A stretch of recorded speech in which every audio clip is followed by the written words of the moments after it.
গত পর্বে ছিল অতীতের কথা ভাবছিল। পরি রাহুল নামে একটা ছেলের সাথে তার বিয়ে পাকাপোক্ত হয়েছিল। একদিন একা কলেজে গিয়েছিল। রাহুল নিষেধ করেছিল একা না যেতে। তারপর একলা একলা গুটি পায়ে বাড়ির রাস্তা ধরে এগুচ্ছে পরি। সামনে যে কি বিপদ তার করছে সে জানে না। হঠাৎ করে পিছন থেকে দু তিনটা ছেলে পরির পথে আটকে দাঁড়ায়। তবে ছেলেগুলোকে পরি বেশ ভালো করে চেনে। এরা হলো ওই গ্রামের মাতুব্বর বাড়ির ছেলে, মাতাল এবং বদমাশ বটে। তবে পরীর পথ আটকানোর কারণ অজানা। কিরে, পথ আটকালি কেন? পরী ভয় পায়নি, বরং শক্ত গলায় প্রশ্ন করল। ওর গলার আওয়াজে হু হু করে হেসে দিল কাশিম। তুই ভয় পাসনি? আমরা এতজন তোকে পথ আটকে দাঁড়িয়েছি। না, ভয় পাইনি। রাস্তা ছাড় তো। এক প্রকার ধাক্কা দিয়ে পরী এগুতে লাগলো। তবে সব তো শেষ হয়ে যায়নি। একটু পরে পরী তার ওড়নার টান অনুভব করলো। তখন ভয় না পেলেও এবার ভয় করছে। আরে আরে, পরী, চললি কোথায়? রোজ রোজ তুই রূপের আগুন পুড়ে ছাই হই, তাও নিজে সামাল দিয়েছিলাম। তবে এবার তো দেখছি আমায় ছেড়ে অন্য গ্রামের লোকেদের রূপের আগুন জ্বালাচ্ছিস। তাদের কথায় পরি প্রায় কাঁদো কাঁদো। মুখ দিয়ে আর কথা বের হচ্ছে না। এই দুর্বলতার সুযোগে কাশেম পরি ওড়না নিজের গলায় পেঁচিয়ে নিয়ে বলল, দেখ পরি, ভেবেছিলাম তোর বাবা আমার সাথে তোর বিয়ে দেবে, কিন্তু না, উনি তো বহু লাফালাফি করে তোর বিয়ে ঠিক করে দিল। এখন আমার কি হবে বল? আর বাদ দে, বিয়ে যাকে খুশি কর, তবে আমায় আজকে একটু আদর করতে দে। কথা দিচ্ছি ওকে জানাবো না, তুই, শান্তি আর আমিও।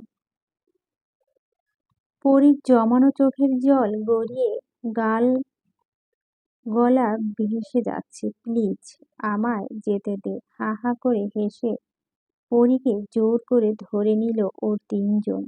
মুখ চেপে ধরে নিয়ে গেল একটু জনপদ থেকে আড়ালে। বাঁচাও বলে চিৎকার করার সুযোগও হয়নি ওর। এমনভাবে মুখ চেপে ধরেছে যে শ্বাস নিতেও পরী কষ্ট হচ্ছে। পরীর সামনে রাক্ষসদের মতো দাঁড়িয়ে আছে তিনজন। মুখটা ছাড়া পেয়েই আবার সেই চেঁচানো শুরু হয়েছে ওর। ওর মুখ আবার চেপে ধরে নিয়ে গালের কয়েকটা কষে থাপ্পড় মারা শুরু করলো। পরি ভেবেছিল এই তার জীবনের শেষ হতে চলছে। তবে আল্লাহর দূত হয়ে আগমন হয় একটা গাড়ির লাইটের আলোতে অন্ধকার ঘুচিয়ে আলো ফুটে ওঠে জায়গাটা। তবে গাড়িতে আরেক মাতাল ছিল। পরিস্থিতি সব বুঝে গেল সেই লোক। তাই নেমে তার পিস্তলটা বের করলো। 3 পর্যন্ত গুনবো।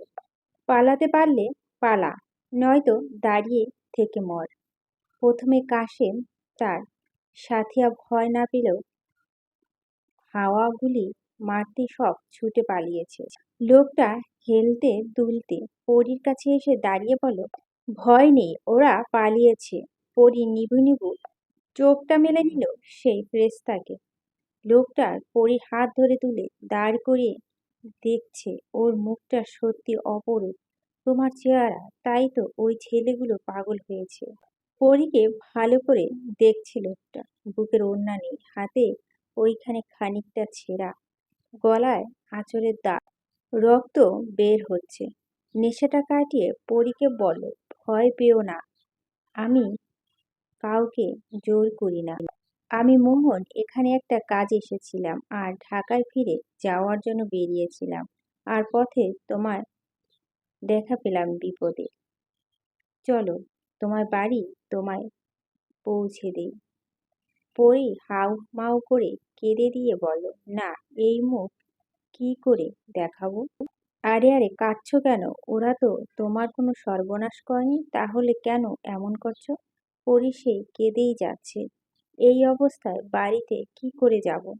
এদিকে মোহন পরী রূপে মুগ্ধ হয়ে গেছে। নিজেকে সামাল দেওয়া তো বড় দায়। তখনই কিছু আলো তাদের গায়ে পড়ছে। দুজনে আর আলোর কিছু দেখতে পাচ্ছে না। পরীর দুই বাহুডোর ধরে আছে মোহন। আলো কিছুটা নিভে হয়ে এলে দেখতে পেল মানুষদের। এখানে তো পুরো গ্রাম জড়ো হয়ে গেছে। বাবা মা ভাই আর কাশেমও। তবে পরি বুঝতে বাকি রইল না যে এগুলো কাশেম ও তার সাথীরা করেছে। পরি বা মোহন কিছুই বলবে তার আগেই কাশেম বলে উঠল, দেখুন দেখুন, গ্রামের গর্ব আব্দুল রৌফের মেয়ে কাণ্ড দেখুন। বিয়ে ঠিক হয়ে গেছে, তাও অন্য ছেলের সাথে ফষ্টি নষ্টি করে বেড়াচ্ছে। ছি ছি।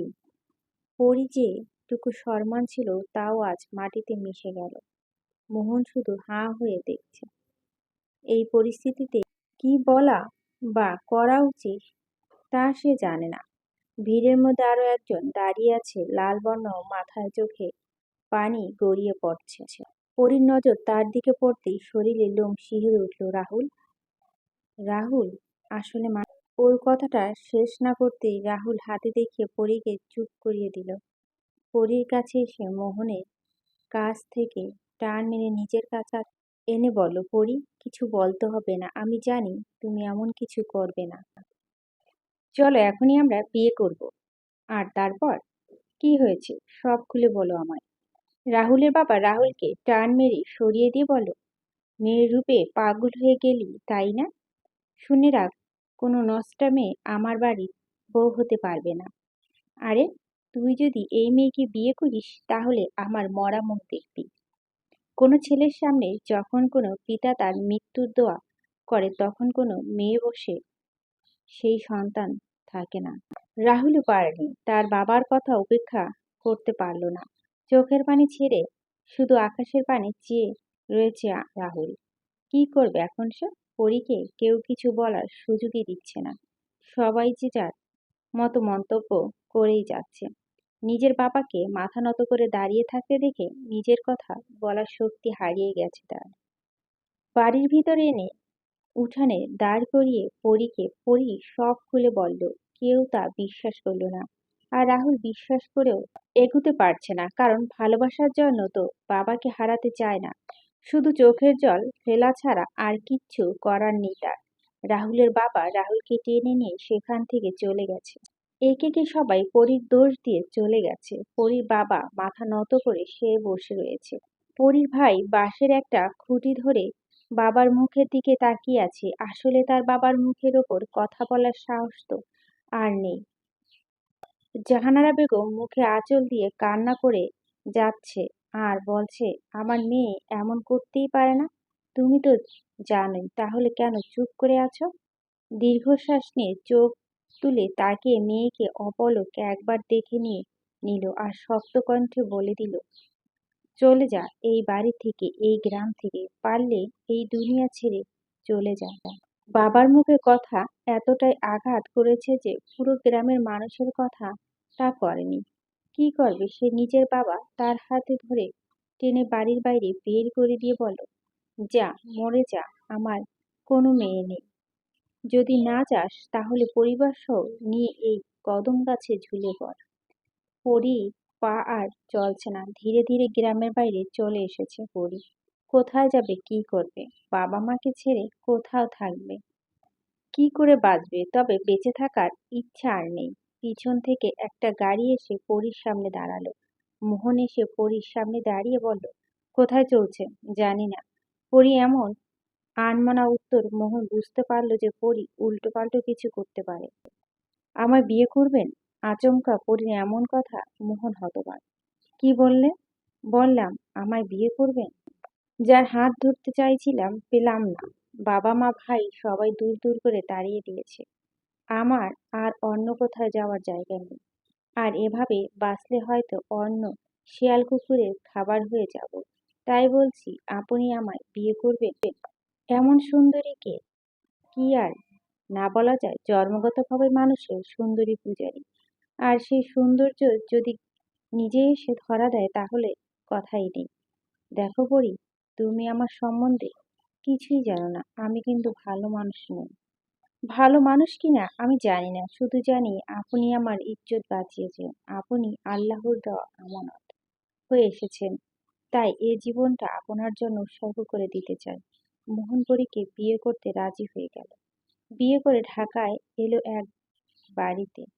2 রুমের একটা ছোট্ট বাড়ি, তবে এটা তার আসল বাড়ি নয়। তা পরিও জানত, তবে কোনো প্রশ্ন করেনি। তার পায়ে ঠাঁই পেয়েছে বলে অনেক।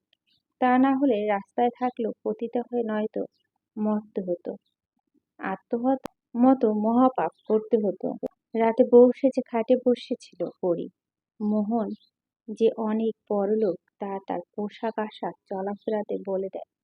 আর পরীর জন্য 1 ঘন্টার মধ্যে সব প্রয়োজনীয় জিনিস হাজির করেছে। তবে বহু রাত করে মাতাল হয়ে এসেছে। হেলতে দুলতে পরীর কাছে এসে ওর ঘাড়ে নাক ডুবিয়ে দিয়ে বলল, বাহ কি সুগন্ধ! আমার সকল নেশা কেটে গেছে। পরী ধাক্কা দিয়ে ফেলে নিজের শরীরটা ওর উপর ছেড়ে পশুর রূপ ধারণ করছে মোহন। পরী ব্যথায় কুঁকিয়ে উঠল। মোহন উঠে হেসে বলল, কি হলো, ব্যথা পাচ্ছ বুঝি? দেখো পরী, আমি খুব খারাপ, আর তোমার শরীরের জন্য তোমায় এনেছি। বিয়ে বলে কোনো জিনিস আমি মানি না। আর এখন নিকা নাটক করো না তো। এই অধিকার আমি জোর করে নয়, বরং তোমার স্বইচ্ছাতেই আমায় দিয়েছ। পরী অবাক হয়ে দেখছে। এক ধাক্কা সামলে দিয়ে উঠতেই আরেক বড় ধাক্কা খেল। মোহন পরীর রূপে আগুন নিজেকে তপ্ত করেছে, আর পরী ব্যথায় কষ্টে কেঁদে যাচ্ছে। এই কান্না মোহনের কান পৌঁছেনি। আজানের আওয়াজে নিজের হুঁশ ফিরে পেল পরী। নিজেকে গুটিয়ে নিয়ে মোহনের দিকে তাকিয়ে রয়েছে অপলক ভাবে। একটা মানুষ কত রূপ! যাকে চাইলাম পেলাম না। ভেবেছিলাম ওনার পায়ে নিজে বিলিয়ে দেবো। তবে যাই হোক, আগের চিন্তা বাদ দিয়ে সামনের দিকে এগোবো। ওনাকে নিয়ে সংসার বাঁধবো। আস্তে আস্তে সব ঠিক হয়ে যাবে, এই আশা। ঘুমন্ত মোহনের মাথায় হাত রাখতেই মোহন চোখ খুলে তাকিয়ে তৃপ্ত হাসি দিয়ে বলল, কি ব্যাপার, ঘুমাচ্ছ না কেন? নাকি ঘুম আসছে না? মাথা থেকে চট করে হাত সরিয়ে দিল। মোহন অন্যদিকে ফিরে শুতে শুতে বলল, ঘুমাও, আমার থেকে যে ভালো কিছু আশা করো না।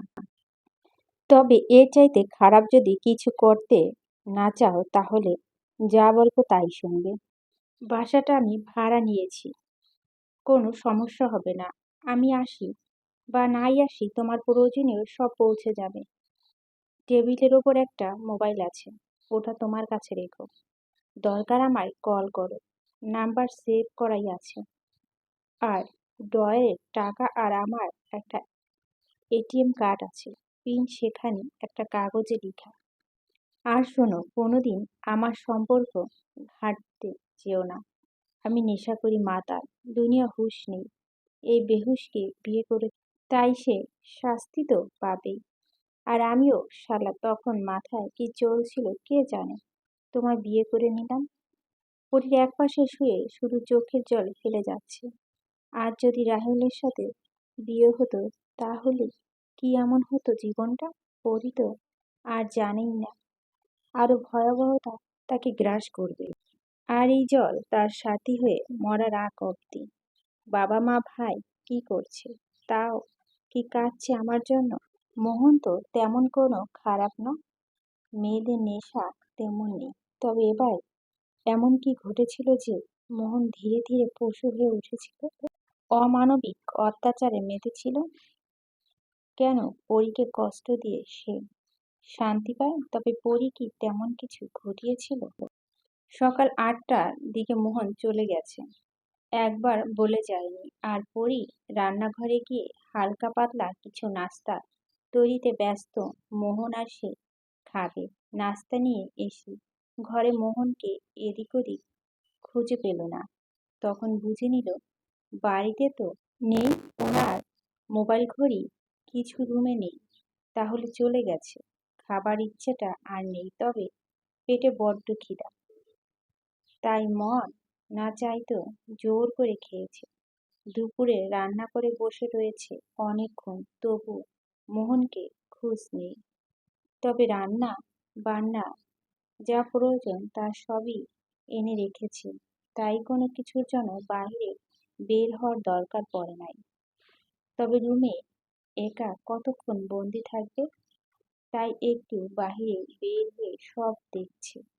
পাশের বাড়ি এক মহিলার সাথে দেখা হয়ে গেল পরে।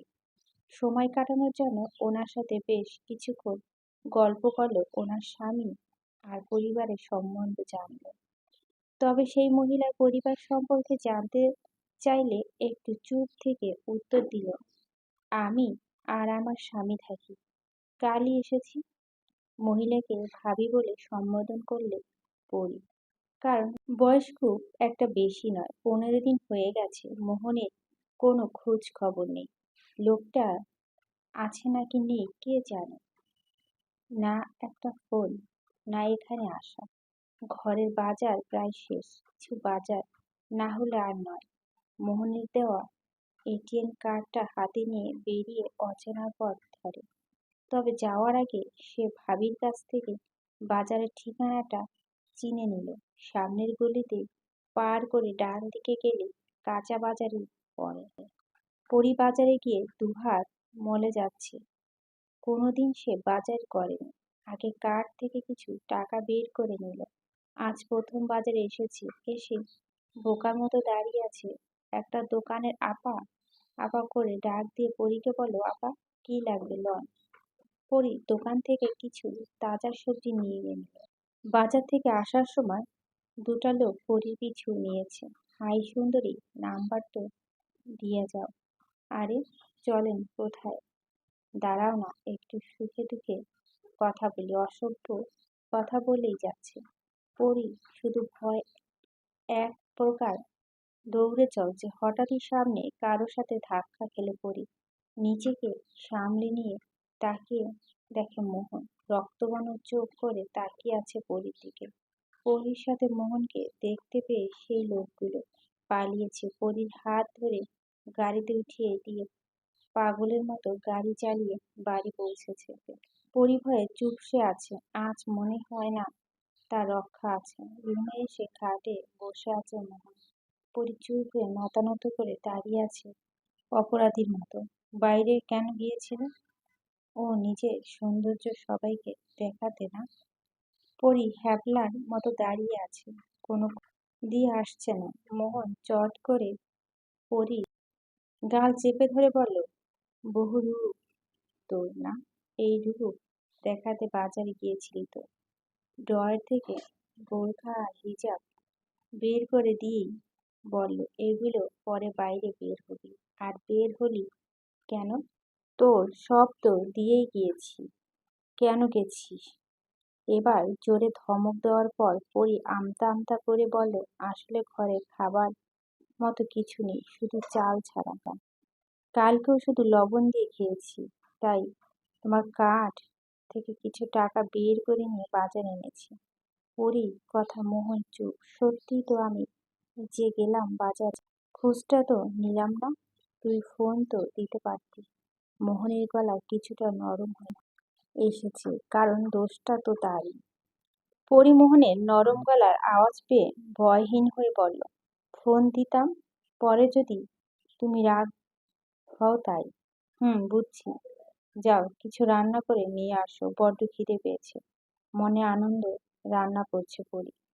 সে সব কাজ পারে, গ্রামের মেয়ে তো, তাই সব শিখেছে।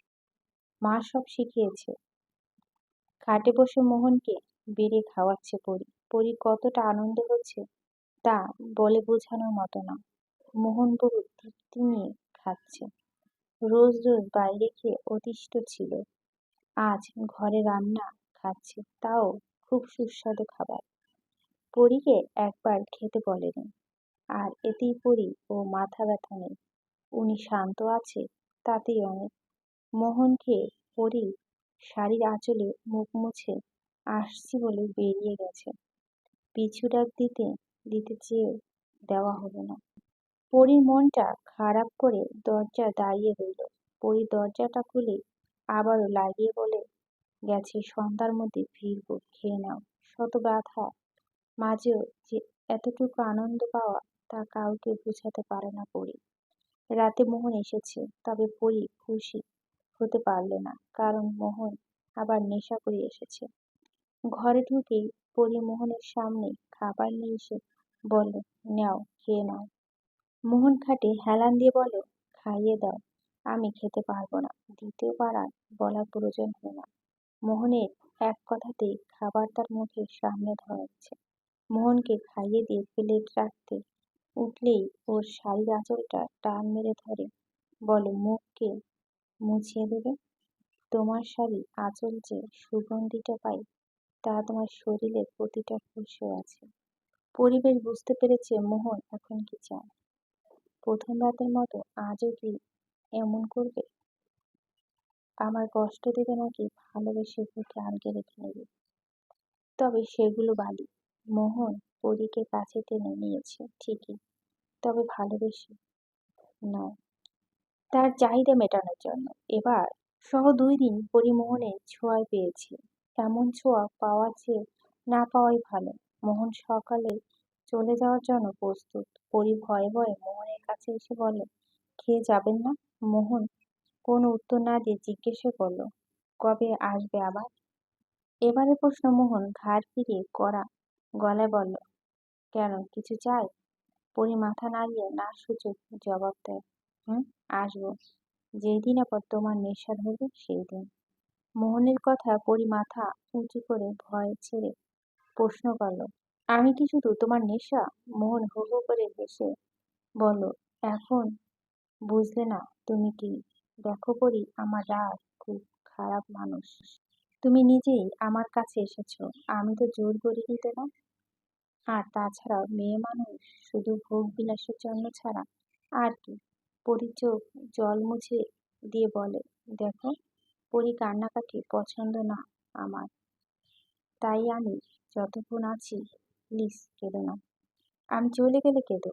আর যদি আমায় ছেড়ে যেতে চাও তাহলে যেতে পারো, মানে চেষ্টা করতে পারো। যতদিন বাঁচবে এই মোহনের হয়ে বাঁচতে হবে।